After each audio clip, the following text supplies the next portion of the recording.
color your game. As Nigeria celebrates Democracy Day, we salute the visionary leadership of His Excellency President Bola Ahmed Tinubu GCFR, whose renewed hope agenda continues to transform the nation's road infrastructure through the Federal Roads Maintenance Agency FEMA. Critical interventions and maintenance works across our federal roads nationwide continue to improve connectivity, boost commerce, and enhance the safety of millions of road users across the country. We proudly acknowledge the unwavering support and strategic leadership of the Honorable Minister of Works, Senator David Umahi CON, whose commitment to infrastructure development is delivering lasting result.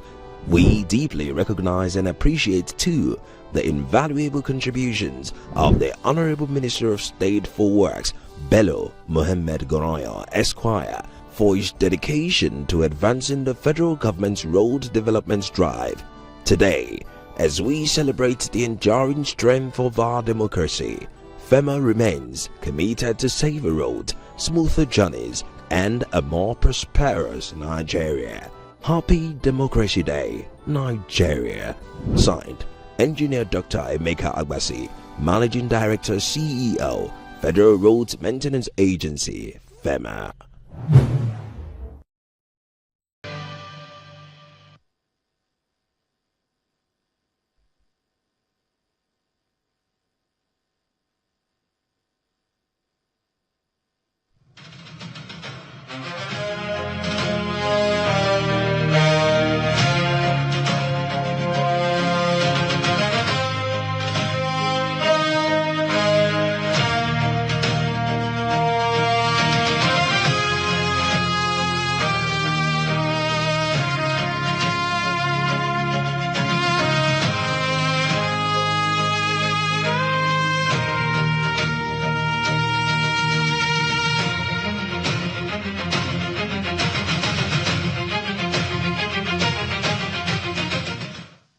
Good evening, Nigeria, and a happy Democracy Day to you, and welcome to this special Democracy Day edition.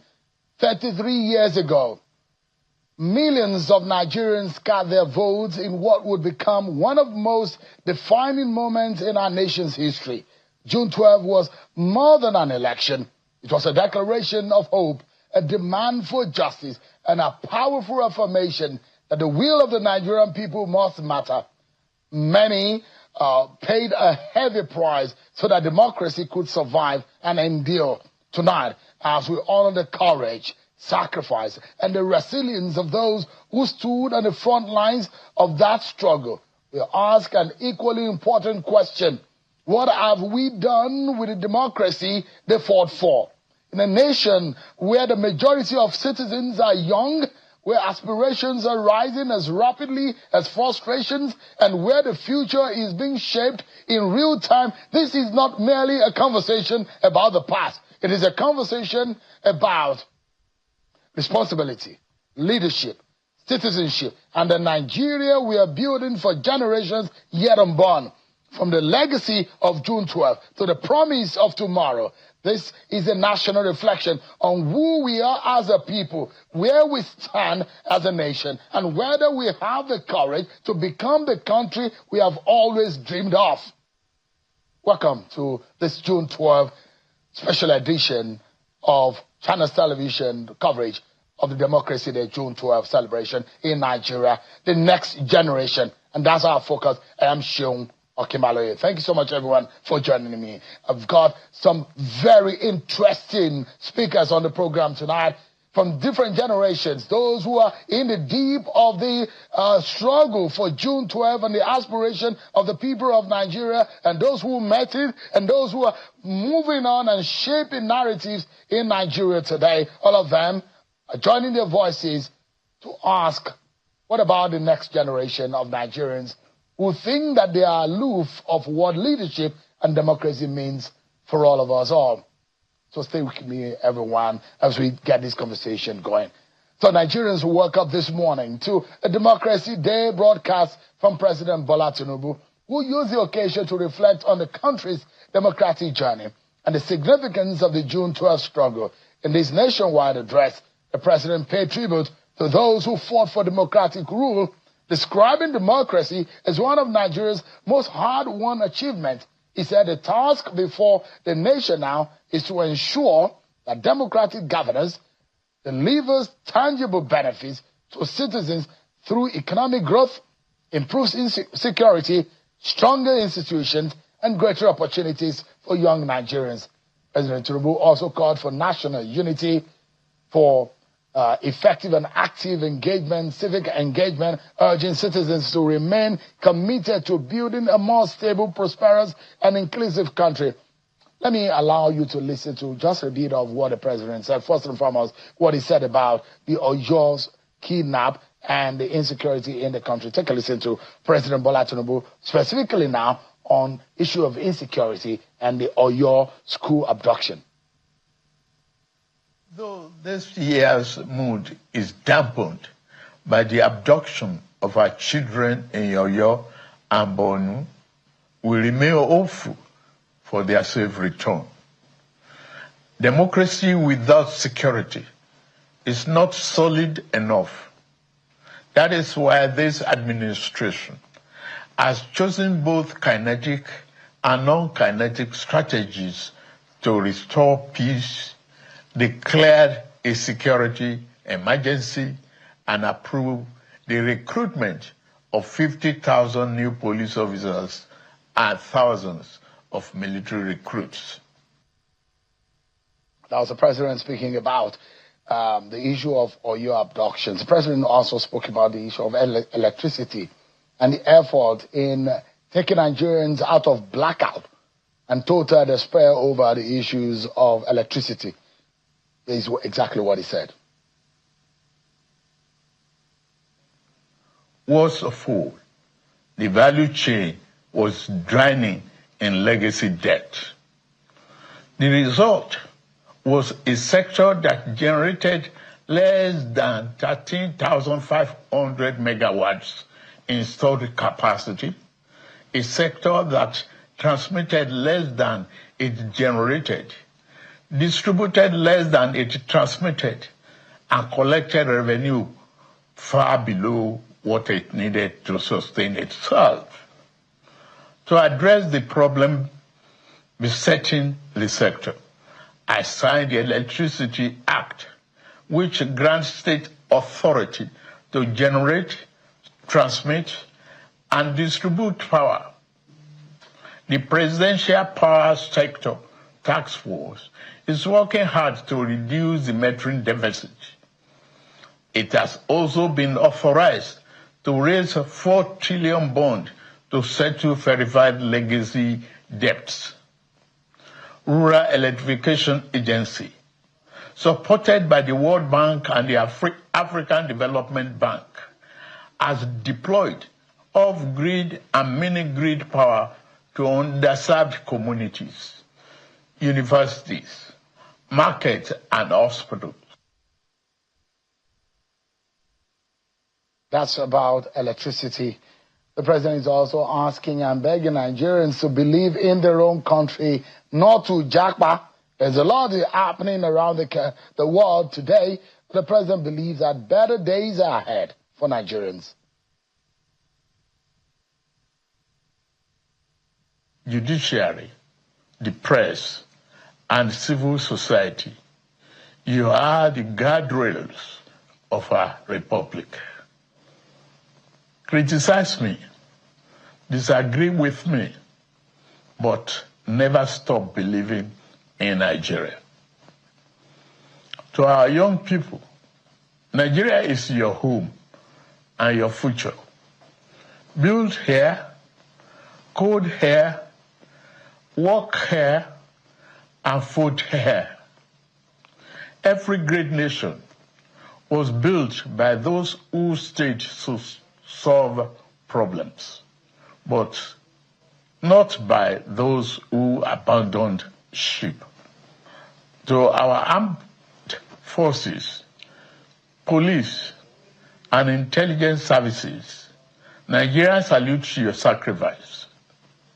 To our traditional rulers, faith leaders, and community heads, thank you for your support of peace and reconciliation. The government cannot... All right, then. So a lot of what we saw today early in the morning, but soon after that address, the street was agog. We saw protesters early in the morning that they took to the streets of Lagos in a renewed #EndBadGovernance protest, using the occasion of Democracy Day to demand urgent government action on worsening economic hardship, insecurity, unemployment, and the rising cost of living. A protest which drew activists, civil society groups, and concerned citizens. It was marked by peaceful processions and the display of placards carrying messages such as "Free all captives now" and "Anti-people policies now," and for a living wage and mass creation of employment. This protest comes amid the recent coordinated mass abductions that occurred in Oyo and Borno states within hours of each other, as well as hardship demonstrators also called on authorities to address the plight of Nigerians struggling with the inflation, high transportation costs, and declining purchasing power. This was how it all went down in Lagos. Take a listen to some of those who are in the protest in the street, led by human rights lawyer Mr. Femi Falana and his son, popular musician Paz.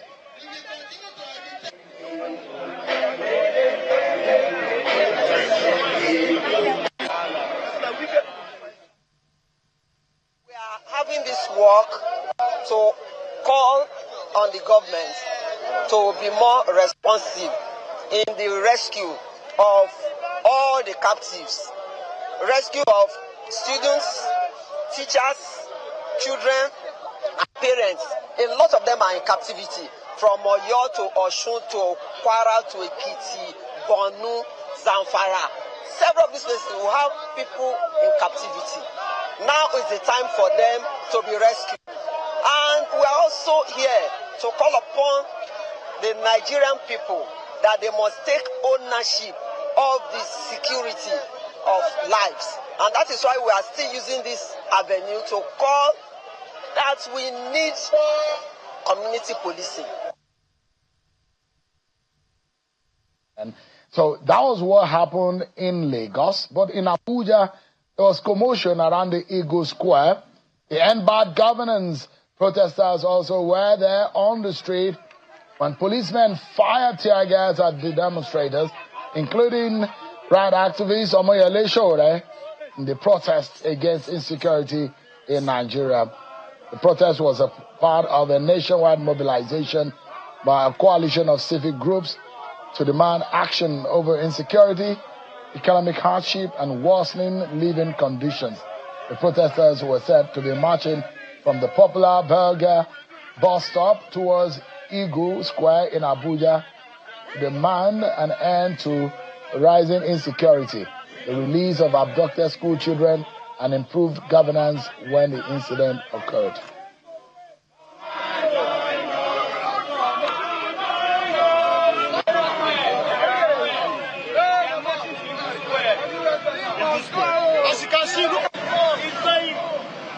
The EndBadGovernance protesters, to those who are asking for support of Nigerians in uniting against terror, led by Austin Okai earlier today. They continue their marching across parts of the city of Abuja, asking that Nigerians should unite to fight terrorism and those who they call the enemy of the nation.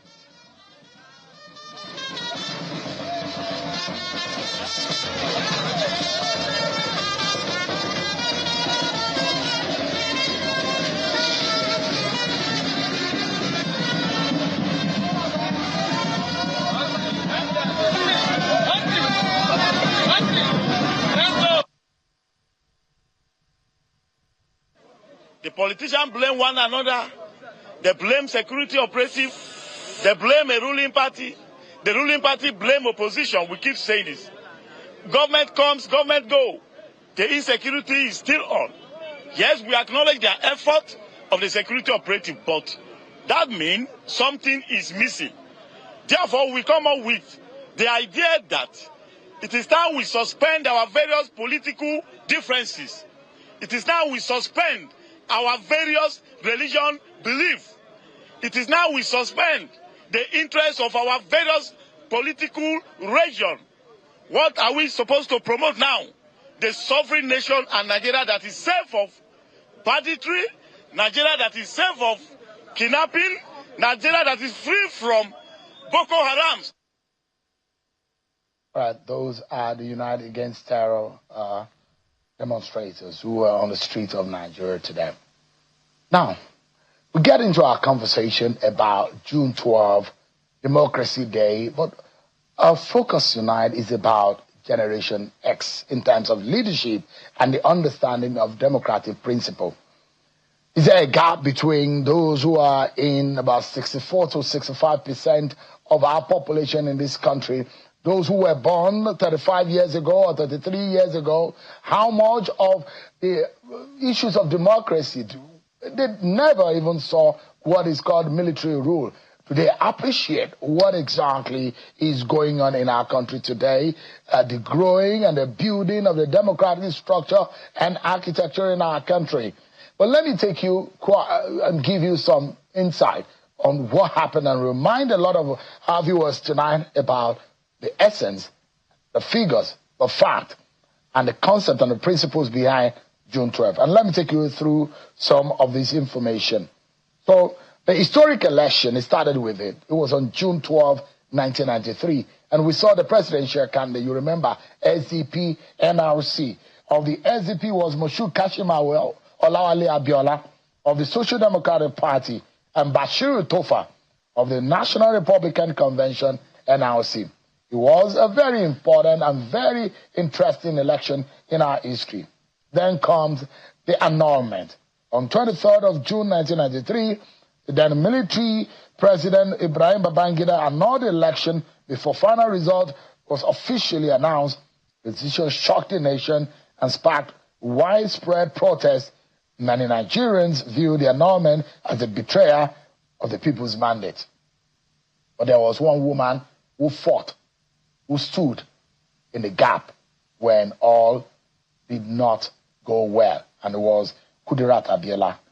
She refused to be silent. After her husband's mandate was denied and he was imprisoned, Kudirat Abiola became one of the strongest symbols of resistance.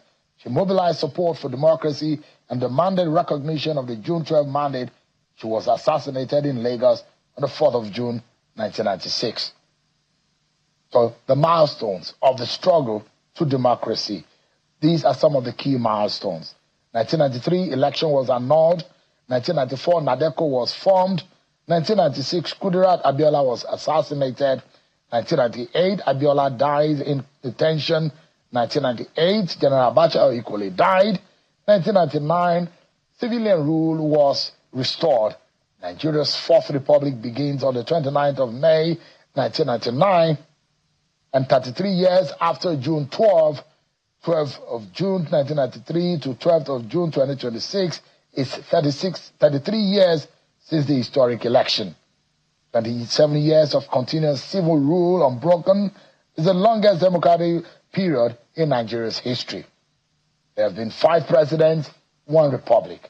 Since 1999, we've seen Nigeria's Fourth Republic produce Olusegun Obasanjo, who served 2 terms, Umaru Musa Yar'Adua, who died in office, and Goodluck Jonathan took over. He won another election in 2011, and Muhammadu Buhari defeated him in 2015, served 2 terms, and Bola Ahmed Tinubu became president in 2023. 5 presidents, 3 political transitions, 1 democratic republic. The democracy's longest streak, since the First Republic we had 1963 to 1966, just about 3 years. Second Republic, 1979 to 1983. Fourth Republic, the current democratic era, has lasted longer than all previous civilian republics combined. The democratic timeline, of course, saw the transition from 1993 to 2026, and it's been 33 years since then. But the symbolism of June 12th, for 19 years, from May 29, 1999, we retained or we celebrated Democracy Day on the 29th of May, which was the transition from military rule to civilian rule. But in 2018, June 12 became Nigeria's official Democracy Day. Well, let's put perspective to it, everyone. The June 12 generation, a Nigerian born on the 12th of June 1993, will be 33 years old today. Many Nigerians under 35 never experienced military rule. For them, democracy is not a dream achieved, it is a reality they must improve. And those are some of the facts behind the principles of June 12. But let me quickly I've got a panel today on the program, interesting, eminent Nigerians. But first and foremost, let me get a lawyer, a professor of law, to give us an understanding of what he makes of President Bola Tinubu's speech today. Professor Chidi Odikalu is live for us. He was the former chair of the National Human Rights Commission and is live for us virtually today. Professor, thank you so much indeed for joining us today. Thank you. Good evening, Sean. Hope you're good. I'm good. Happy Democracy Day. First and foremost, what do you make of President Bola Tinubu's speech? What comes out to you out of that almost 10 minutes or more minutes of nationwide broadcast earlier today? I'll be perfectly honest with you. I did not watch it. But there are a lot of reactions, though, about it, including how the president honored those who are regarded as the heroes of democracy of June 12. Do you think that was the right decision to make? I read that. I do not sit as a court of appeal over the decisions of presidents. The National Honors Act grants the president the prerogative to administer the national honors system and to award national honors. He's chosen on this day, just as he did last year, to honor some people. And it's a very subjective decision to whom the president awards the national honors. But everybody, I know pretty much all the people I think who are on this list, and in my view, they deserve it. They've earned it. And I've engaged earlier today with some young people, for instance, on social media, who were abusing OSA director, who at the moment is the National Publicity Secretary, I believe, of the NDC, for being on that list. And presumably, not presumably, they actually made it quite evident that he should not be receiving the national award or national honor because he is of the NDC and President Tinubu is of the APC. And I think it goes to the heart of the conversation you're trying to convene, because there is an absence of context and history to a lot of this conversation. In 1981, Shehu Shagari awarded Nigeria's highest national honor to Obafemi Awolowo. Shehu Shagari was the president. Obafemi Awolowo was the leader, pretty much the official leader of the opposition, the leader of the UPN. But Shehu Shagari and Awolowo had served together in Gowon's cabinet. That was through and immediately after the Civil War. And as a matter of fact, when Awolowo resigned from that cabinet as finance minister, he was succeeded by Shehu Shagari. They were very good friends, as a matter of fact. But it was not an act of friendship to give Awolowo the highest national honor. It was very much deserved. And I recall that story in order to make the point that I should declare that OSA director is a person very well known to me. He's my very good friend, as a matter of fact. And I know OSA from our days from the early 1990s. OSA nearly lost his life not more than twice over the June 12 question. He was eventually arrested, detained, manacled, subjected to all manner of indignity. And as I explained, if anybody ennobles the national honors system, OSA director does do so. National honors are not awarded for belonging to the president's party. They are awarded for ennobling civics and public service. And if that is the criterion, officer director deserves it. And as I said, most of the people whom I see on the, irrespective of whatever my personal views or differences with them may be, most of the people deserve it. They earned it because they made sacrifices in the context of the struggle for democracy in Nigeria. But I've got to just end on this note. Do we have a democracy yet? That I think we've got to be willing to interrogate. We've got civil rule. Whether or not it's a democracy, I think is open to question. And then a lot of people will ask, what exactly is democracy? And what are the elements that makes us know whether or not we are actually in a democracy? What is the difference between democracy and civilian rule? Civil rule is governed. First of all, I don't think we have sufficient time to go into the details of that on this program. Your time is obviously limited. There is an entire framework that we could discuss about that. But civil rule is government by civilians who rely on appearances of electoral legitimacy. A democracy has got to enjoy a few other parameters beyond an appearance, beyond being run by civilians, and the appearance of ritualized ballot, periodically. And you see, if you were to take the 2023 elections in Nigeria, just under about 82% of all the offices contested in 2023 were decided by judges. In a democracy, judges do not decide offices. Okay? The people do. That's one difference.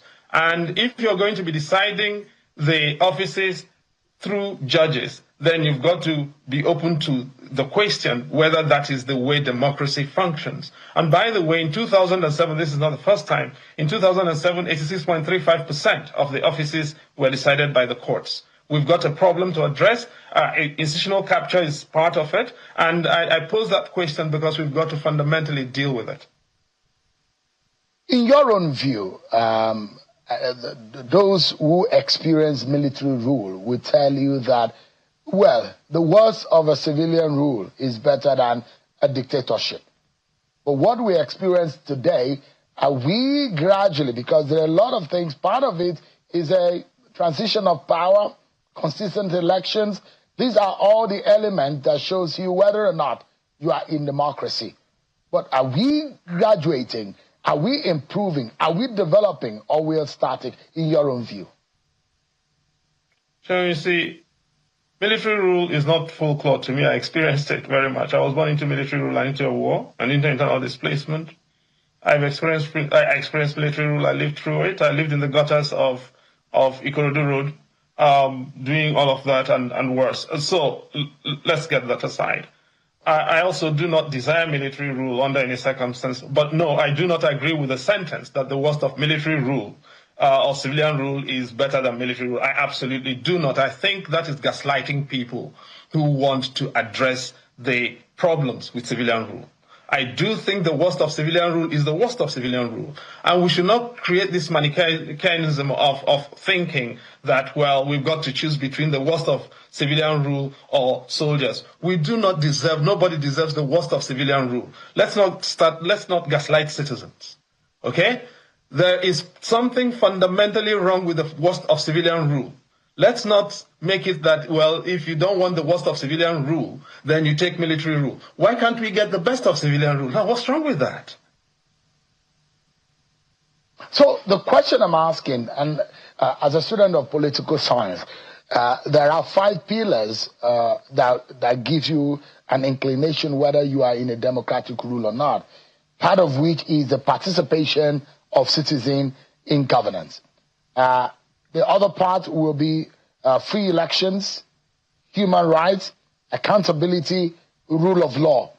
So in all of these, and there are more elements if you want to break all of these down, but these are major 5 pillars that gives you whether or not your democracy is symptomatic of a military tendency or not.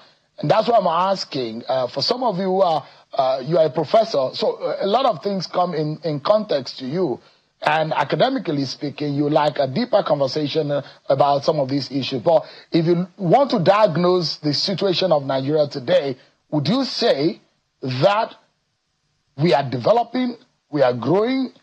In the last 27 years or so, is our democracy growing or developing? That's a fantastic question to have, and I wish we had a lot more time to dig into that. Obviously, we don't. But look, in Ghana, the lowest turnout since its return to elective government in 1992 or thereabouts, correct, is 64%. That's higher than the highest turnout we've had in Nigeria. All right? And today, we are looking at between 27% and 31%, and you cannot even trust the numbers that INEC produces. And when citizens are being incentivized to abandon the ballot as a framework for bringing about legitimate government, you've got to ask yourself the question, what is happening? And that's exactly what is happening. The fact of the matter is the average Nigerian does not trust INEC. All right? Why does it not? And INEC itself does not trust itself. Most staff of the INEC, with profound respect, are owned by politicians, put in there by politicians to procure the interests of politicians and protect the interests of politicians. So independent National Electoral Commission turns into an artifice for deceiving the people about what elections are supposed to be like.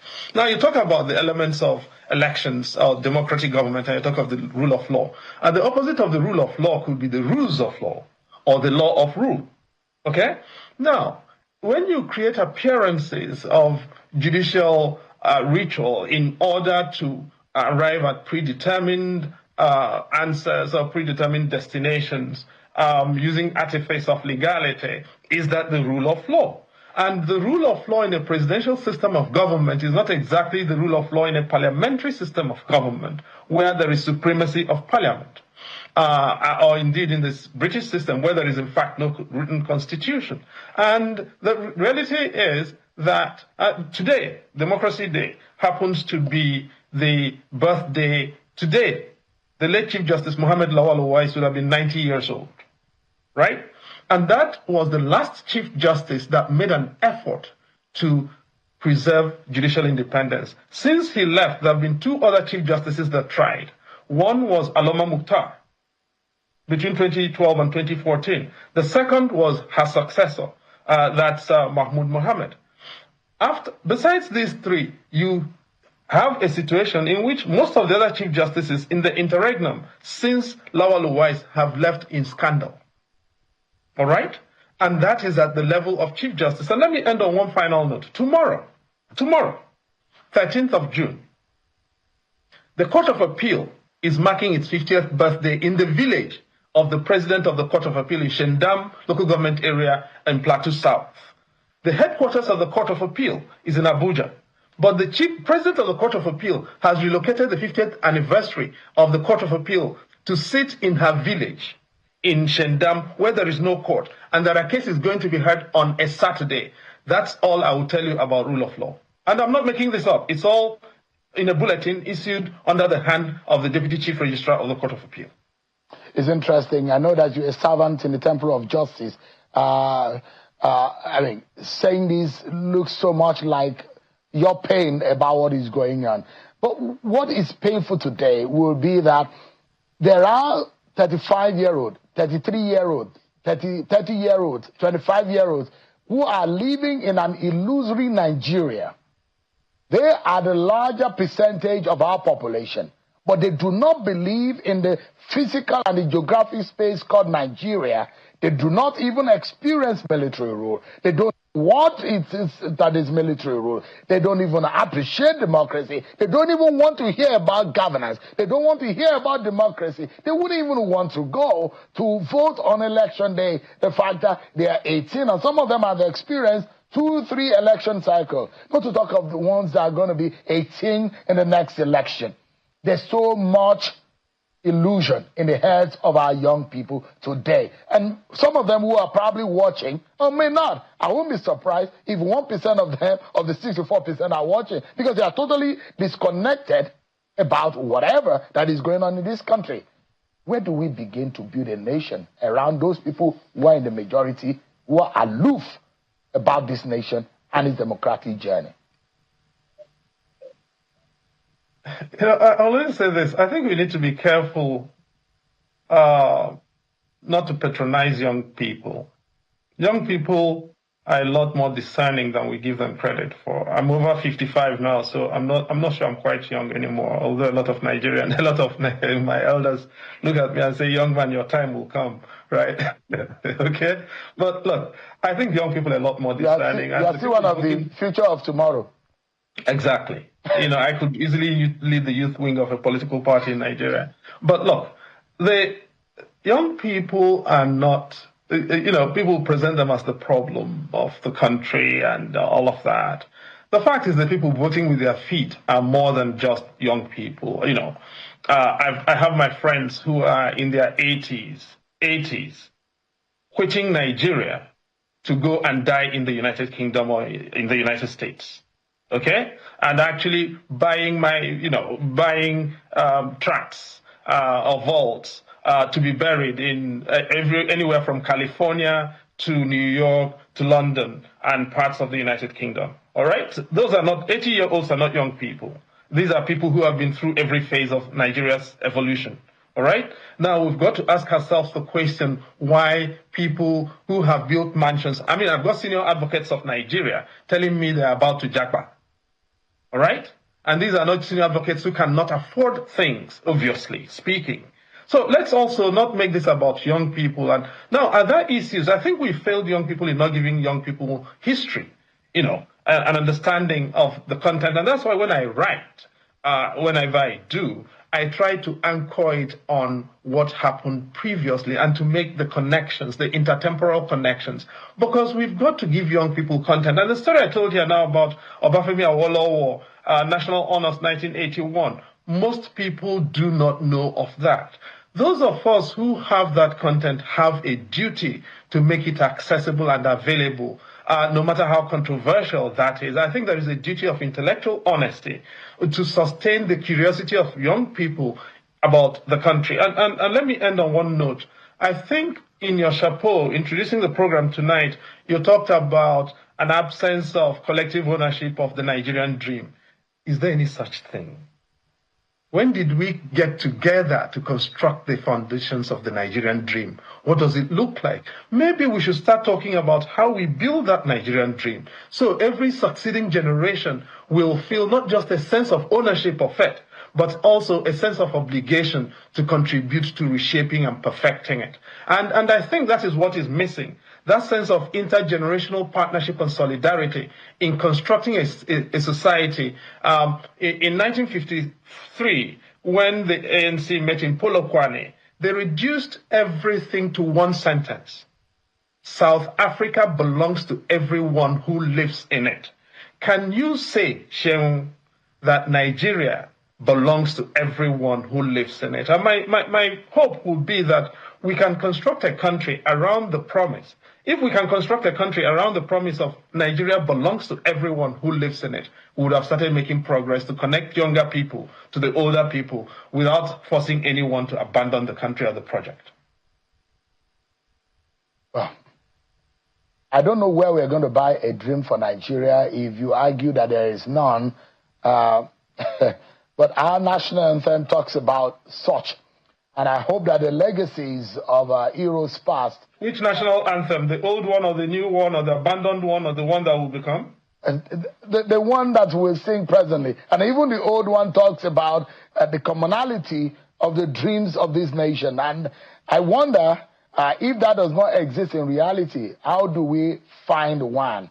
Thank you so much. You see, this is exactly the problem. If you can junk your national anthem with no conversation, no discussion, no civic engagement in less than 24 hours of parliamentary process with no hearing, it tells you that there is no Nigerian dream that is owned by anybody. Because no country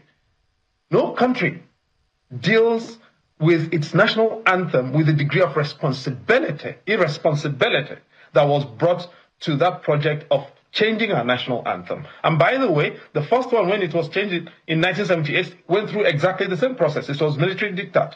This second one has gone through civilian diktat, but diktat all the same. A national anthem which embodies the promise and dreams of everybody will not suffer that kind of fate. Precisely my point. When next I see you in Nigeria physically, I will make you sing that national anthem, whether you like it or not. Professor Chidi Odekalu, thank you so much indeed for your thoughts tonight. I appreciate it. Thank you very much, Sean. Thank you so much indeed. I've got an array of stars on this program tonight. Some of them tech entrepreneurs. Some of them are builders, policy and governance advocate on the program. I'm going to be shining a light on our nation today and the next generation. What are the hopes of our country today? Aisha Oshori is on the program tonight. She'll be speaking with us. Inyolu Aboyeji is on the program. He will be speaking with us. Honorable Dachong Bagos, he will be speaking with us. Later on, Femi Falana will be joining the conversation. And there is a poll whether or not our nation is dragging his feet in the dark about his democracy, whether or not Nigerians don't even believe in what democracy is all about. There is a poll, and I'll be showing you what that report means. That's going to be after this break, everyone. Join us again.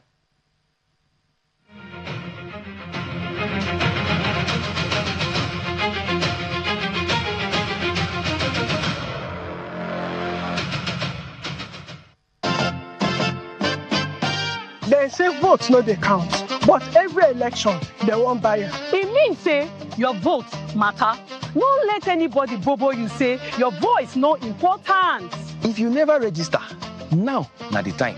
Oya, waka go any INEC registration center within near you, or make you go our Obunge portal for cvr.inecnigeria.org. Who gets sense? No they buy and catch you for boutique. Oh.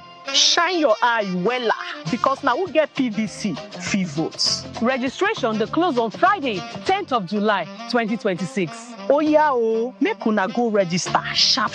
This message is brought to you by the Independent National Electoral Commission with support from the European Union. INEC, making your vote count, consolidating our democracy. If it is valuable, you protect it. Your money, your home, your reputation. In the same way, your personal information is valuable. When not protected, it can be misused, leading to fraud, identity theft, and lasting harm. If you experience a data privacy breach or misuse of your personal information, report immediately to the Nigeria Data Protection Commission, NDPC, via info@ndpc.gov.ng. Every organization that collects and processes data are known as data controllers and data processors and required to comply with the provisions of the Nigeria Data Protection Act 2023, which include registration and renewal with the NDPC. Kindly note that the NDP Act compliance audit for year 2025 is ongoing. Ensure compliance to avoid sanctions, fines, and operational disruptions. Visit services.ndpc.gov.ng. This announcement is from the NDPC, Nigeria Data Protection Commission, championing privacy rights. Progress no dey happen just like that. It dey come from support when you need help. Mommy, I got the school fees. You too much. Na money point. Oh. Money point, thank you. Customer, na transfer, abi? Confirm. Bro, na transfer. Na money point, okay? Oh, na confirm. Progress na peace of mind when you know say payment go land as your banker.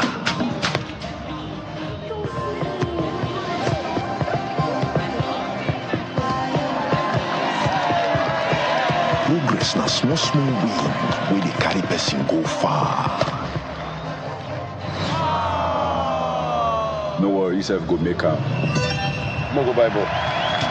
Victor, even you they use money point? Of course now, they use money point. Confirm. Money point, made for your progress.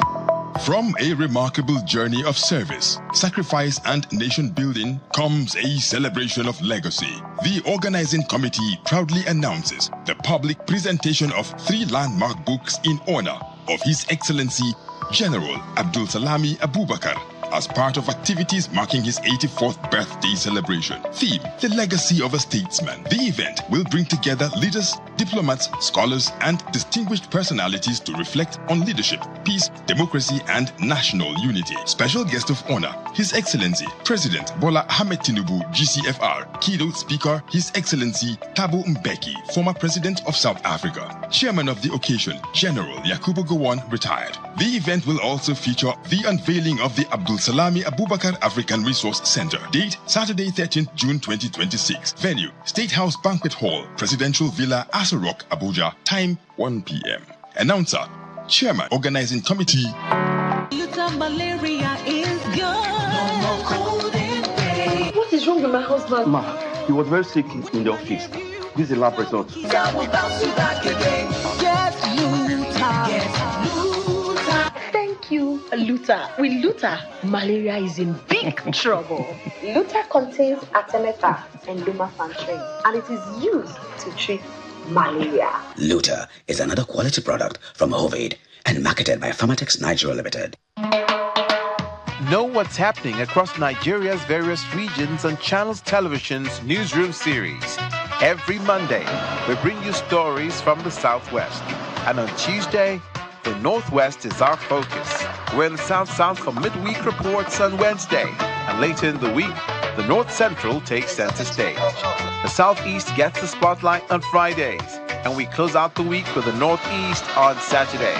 Watch Newsroom series, 3 p.m., Monday to Saturday, only on Channels Television. My name is Austin Azoko Kocha, but you all call me JJ.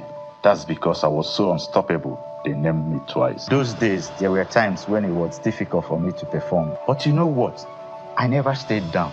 I remained unstoppable. No one could stop me, not even malaria, when mosquito bites. Now you too can be unstoppable if you use Lonart against malaria. Now available in a new design. Same Lonart, same unstoppable dew.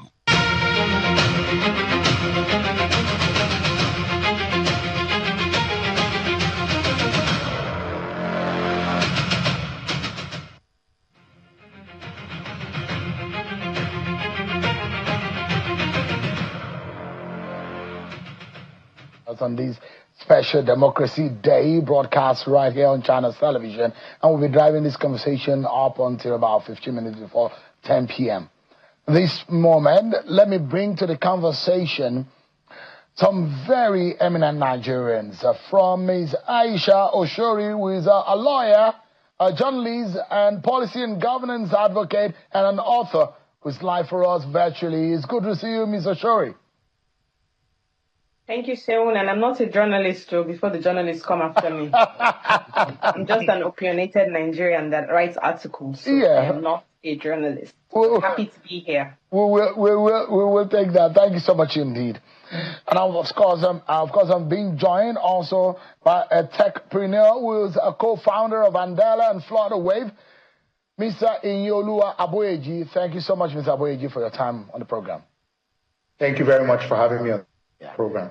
Yes, both of you have not been in government, but let me bring someone who has been in government. Honorable Dachong Bagos, a former member of the House of Representatives, and I guess that he's got his ticket back now from the APC vote. Thanks so much indeed, Honorable Bagos, for joining us tonight on the program. Thank you, Sharon. Well, when you say in government, not the executive part. Well, you were in parliament. That's part of government. Yeah, so I've been parliament. Let's use that word.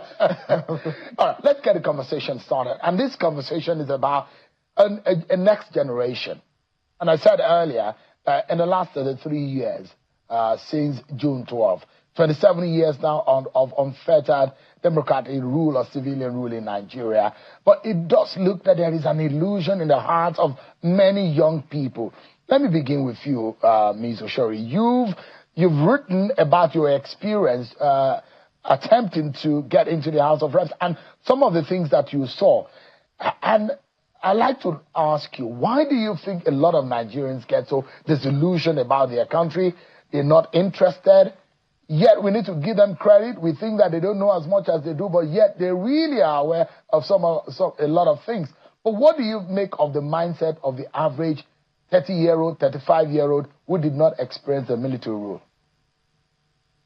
Well, thank you, Shane, for that question. I mean, to be honest, I definitely can't speak with too much authority about people who are between 30, 35, but I can say that for people who are of Nigerian, people who are in universities, that group I can speak of. And I would say that they're very well informed. They know how politics works. And how do I know this? I know this firsthand because you mentioned my book, Love Doesn't Win Elections. And I had the good fortune to be able to take that book to 6 universities between 2017 and 2018. And I was really blown away. And I tell people that if I remain hopeful about Nigeria, it's because of that interaction with young people, because I could see that they really know how the government works. They know how our politics functions. They know what's wrong with it. And then that leads me to the point. It's actually logical for people to be disillusioned. There's a logical part of it for people to be disillusioned, and you should say, why should they be disillusioned? And I think it starts all the way from the framing of our electoral act. Our electoral system is first past the post.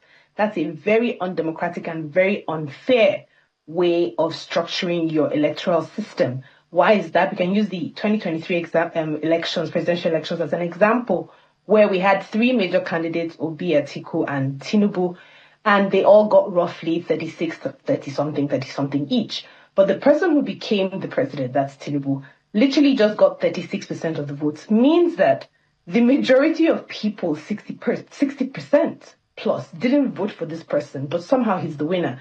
That's what first past the post does to you. So any educated person will be like, this is an unfair system. Why should I take part in it? That's just one element.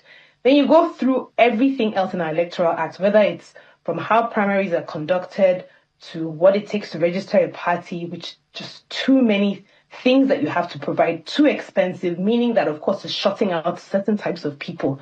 Then you go to the primaries that are, pretty much a selection process, so that by the time you're waving your PVCs around, feeling very powerful on election day, the truth is the majority of the power that you have to actually influence who gets elected has already been lost because you're not a party member. And for those who read my book, you know that becoming a party member is actually not a simple thing. You don't just walk into an office somewhere. The information is not public. It's hidden. You have to dig for it. For those who are determined and actually finally make it to where they can register to be a party member, there are all sorts of other obstacles that are put in their way. So the parties don't actually even want members. That's not how they're structured. So when you look at these different steps, and then you come to the election day itself, where you've had to struggle for your PVC, if you're working, if you're gainfully employed, it's a pain in the ass. You have to take time off work. You finally get it, if you get it at all. Then you go to your polling unit, and then you find that the people who are supposed to be there with your election material are not there. And let's just say that everything even goes smoothly on election day. They're there on time, you vote on time, it's peaceful. The truth is, collations remain a complete black hole of Nigerian elections. And Nigerians have complete mistrust in the system, and it's rightly so. So when people say they're disillusioned, it's not, what's the context of this disillusionment? We have to ask ourselves, is it actually illogical for people to be disillusioned with elections? So they have the right to be disillusioned, right? Because the system is skewed. Yeah, right? because what these politicians crave more than anything is for us to legitimize their rigging, for us to legitimize this unfair process, for us to legitimize this opaque process. And if people say we don't want to take part in this, then that becomes a problem. They need us to validate them. And so fewer and fewer people taking part in the process becomes a problem, at least for those who are thinking. Some of them are not even thinking. They're still happy that, it doesn't matter who comes out, they still win, in quotes. But the country is sliding down, and part of the reason is the way we do our elections. So I actually think when people blame young people or sort of say that it's because they're not aware, again, I've been very surprised. Even in where I voted many times in Abuja when I lived there, and even in Hausa, people would be saying what the different steps were required. Amanna, they'll be saying in Hausa, you count it, you collate it, you post it because you're supposed to post, each polling unit is supposed to put the results on a board or something outside your polling unit. So even in our different dialects, people understand what's going on. But there's this narrative that I think is a shallow way of dealing with what we're actually dealing with. We Nigerians, we like to, as they say, major in the minor. We like to be distracted by different things, like people selling their votes. That's not the problem. The problem is that our electoral system is fundamentally unfair and it's rigged, and people know that and they don't want to take part in it. Ms. Aboyeji, do you agree with Mr. Shori on that line of argument? Absolutely. I actually think much more than just their disbelief. It's the reality that government is like an idol. It doesn't speak, it doesn't hear, it doesn't do anything.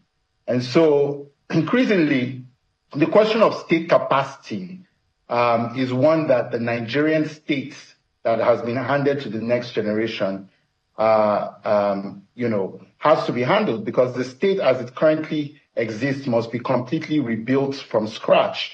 Because the question some of us would ask is, what exactly are you struggling for? Right? This is a state that cannot even exercise the bare minimum authority of a state, which is the ability to protect its own borders.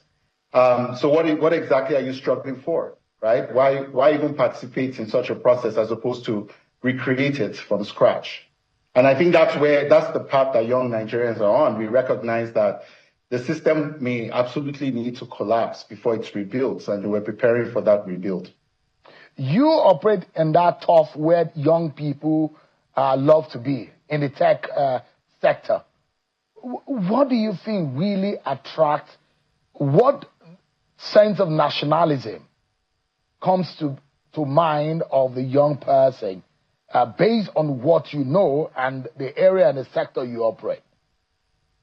I mean, 14 years ago, I made the decision to come back to Nigeria to apply my trade in tech. And the sentiment at the time remains the sentiment now, which is our belief that technology can change Nigeria. And in many ways, I think very many young people will tell you that it's been the biggest break they've had when you consider the fact that a generation that inherited free education from Awolowo has handed them absolutely nothing. No free education, no healthcare, no security, no state capacity. So all they've gotten is the internet, and at their own cost. And so it's the sense of freedom, the sense that if you work hard and you play by the rules, you can actually get something out of it, which is something that I think the country doesn't actually work by anymore, right? If you work hard and you play by the rules in Nigeria, you get slammed with a quota. You get slammed with somebody chancing you at the polls. You get slammed with Baba Sokwe. You get slammed with all sorts of other things. And the rules aren't clear anymore. So young people are basically saying, look, this is the one thing that works by the rules in Nigeria, the technology space. Nobody can interfere with it. And even if anybody interferes with it, it's very obvious to the world, as it has been with our elections, what exactly happened. And with technology and with the internet, I can actually thrive on the basis of my own merit and not on the permission of anybody else. And I think that's what's attracting young people to the sector. And I think that's a major reason why it's the sector that's rebuilding Nigeria. Quickly, it does not look like we are hopeless as a people, talking about young generation, or the generation that we are referring to. When it comes to tech and active participation in that space, we're very active. It shows that we are promising. But when it comes to civic responsibility and those activities, it does look like things are hopeless. Is there a way of a conversion of energy from that sector to civic activity or governance? I think there has to be a point to the activity. I think young people really need to understand what the point of the activity is. Civics has been presented as a virtue, but it's not very clear to me what exactly the point is, right? And many young people, you go out, you vote, nothing changes. You sit down at your computer, you code, you can make great wealth for yourself and for your family, maybe even get a ticket out of the country. So you have to tell me what the system has designed for young people to tap into, because they don't want to waste their time. Just give me a moment. Let me come to Honorable Dachon because you played in that. You yourself, I'm not sure you are. You're not too far away from that bracket. But I mean, you've seen it. You being on the inside and you being on the outside. And we are talking about June 12th today. And an average young person may think that they're not concerned about what you're talking about. And can we blame them? Absolutely no, Sean. We can't blame the young people because the information is not there for them in the public space, for them to really even know what happened. My first son is 22, and I try to engage him in he's reading political science international, but I try to engage him on some of these issues going on. I can tell you, I'm just bringing him up to speed on what happened in June 12th. And understanding of what is really even happening within the current space. Today is June 12th, and my worry is the president was able, the president had a broadcast today. How many of the young people listening to the president? But VDM had a protest yesterday. I can tell you most of the young people were sharing those, they know what happened, what he was engaging. And part of the president's speech as well, criticize me, do what you need to do, but believe in Nigeria. So that is the rallying point that we are now. That if we don't bring the next generation into understanding the struggle for them to receive the baton of stewardship, we will lose it. And us going and in office, and so it is a very critical thin line between losing it and getting it. Because what truly does it interest these young people and the younger generation? And what truly do we need to have in place for the next generation? How are we looking at 27 years of democracy in Nigeria? Now we're celebrating 27 years of uninterrupted democracy. But again, let me tell you what has confused a lot of young people. They know that we have 27 years of democracy, but they don't know the policies that have sustained 27 years of democracy in Nigeria. Because from 1999 to 2003, it was a different policy. From 2003 to 2007, it was a different policy. We have not had a single sustainable policy that have sustained our developmental growth that will give our graph that this is how it has moved and now according to 27 years of democracy in Nigeria. That is where the problem is. And those who will blame those of you who have been in government, that the example and the model of wanting people to be interested in government or governance is lost. There is no character, there is no trust, there is no accountability. It is part of what, and I wonder how some of you play in that sector. The kind of things that comes out gives one a lot of worry about our nation. Is there a decline in the quality of those who are in government? And by the way, those who are, some of those who are in the Third Republic, some of them are still around. In fact, some of those who participated in the coup in the Second, Third Republic, they are still around, and you find, and they've called a lot of us the future of tomorrow. Before I was born, I was the future of tomorrow. Now I'm the future of tomorrow. My children are called the future of tomorrow. But those who called us the future of tomorrow, they are still here today. Yeah, interestingly, in the 9th Assembly, some of us young people that were in the House of Reps have to discuss that, look, what is the future? First of all, we agreed that, look, history needs to come back into play. And there were motions on history that history needs to come back into play. And again, one of the major challenges that these young people... History teaching in our curriculum. Yes, history teaching in our curriculum, in our education sector.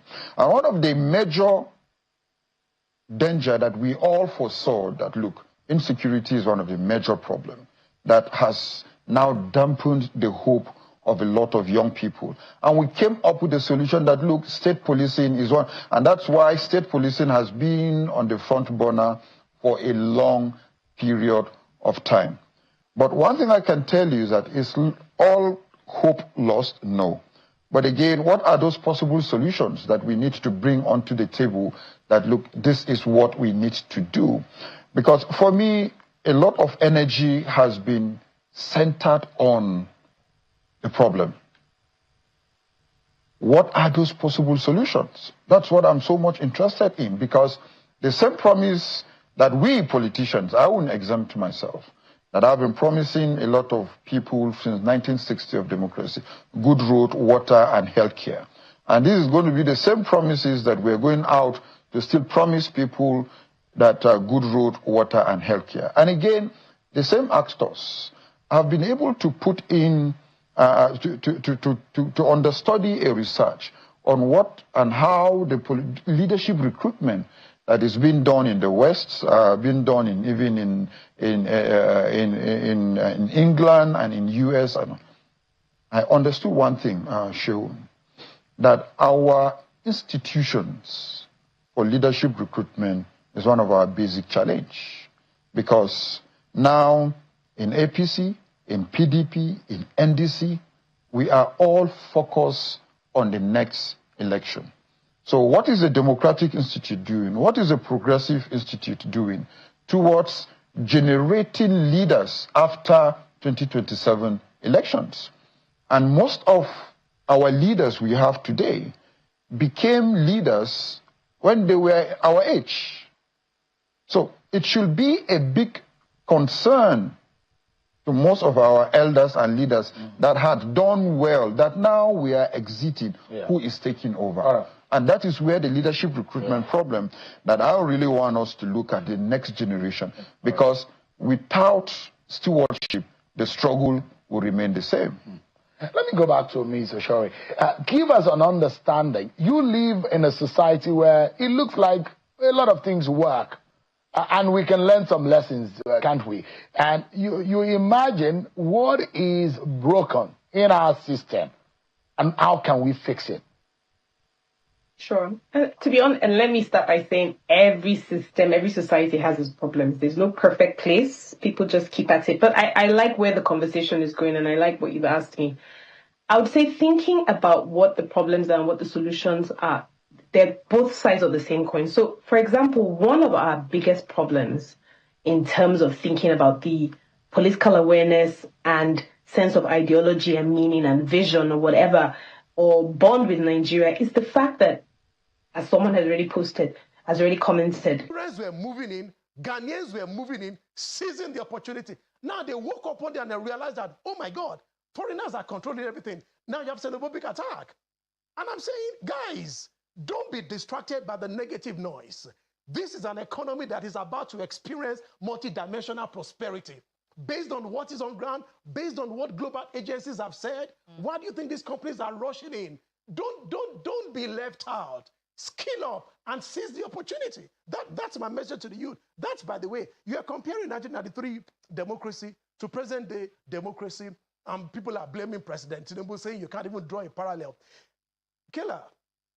People know President Bola Ahmed Tinubu. People know Asiwaju Bola Ahmed Tinubu. Some people knew, maybe those that are in their 20s, know former governor of Lagos State. But they don't know Comrade Bola Ahmed Tinubu.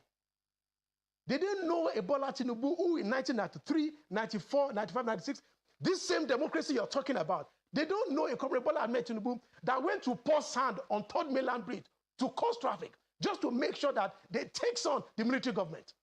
They didn't know a Comrade Bola Ahmed Tinubu who, with his own personal money, at the risk of his life, at the risk of his wife's life, at the risk of his children's life, fought the military. You know, there was a time in this country, during those Nadeco days, whereby for the likes of Tinubu, he wakes up today in Ikeja. He sleeps in Anthony Village. He wakes up in Anthony Village, he sleeps in Surulere, carrying bags, living as a fugitive, because guess what?